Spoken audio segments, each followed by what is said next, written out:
के जाएं। इधर मलखान ने तोपें सजवाई, हाथी सजवाए और घोड़े तैयार किए। ब्रह्मा ढेवा सब तैयार होकर नैनागढ़ की ओर चल पड़े। नैनागढ़ से 5 कोस पहले ही डेरा डाल दिया गया। 5 कोस तक डेरों में फौज बैठ गई।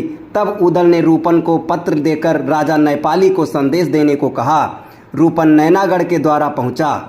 उसके द्वार पर पहुंचकर द्वारपाल ने उसे भीतर पहुंचाया। रूपन ने राजा को प्रणाम किया और पत्र दिया। परिचय बताया कि महोबा से आए हैं, आल्हा का विवाह है, बारात लाए हैं। राजा नैपाली ने रूपन को पकड़ने का आदेश दिया, परंतु रूपन अपनी तलवार से वार करता हुआ बाहर निकल आया।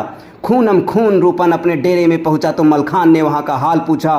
रूपन ने कहा कि नैनागढ़ की लड़ाई बहुत कठिन पड़ेगी। नैनागढ़ के राजा नैपाली सिंह ने अपने तीनों पुत्रों को बुलाकर युद्ध की तैयारी का आदेश दिया।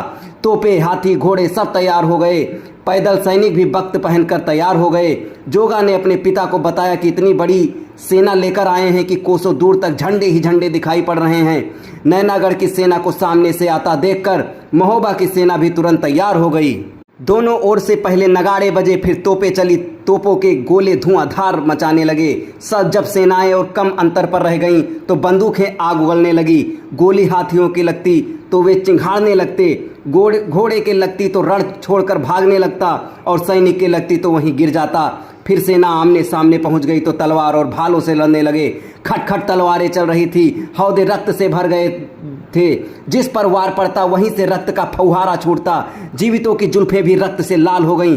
8 कोस की दूरी तक केवल तलवारों की आवाजें आ रही थी। कदम कदम पर लाशें बिछी पड़ी थीं। ढाल खून पर ऐसे तैर रही थीं मानो खून की नदी में कछुए तैर रहे हों। ऊदल का घोड़ा बैंदुल हर मोर्चे पर नाच रहा था। इसके आगे की कथा आपको अगले वीडियो में बताई जाएगी। हमारे साथ बने रहें। धन्यवाद।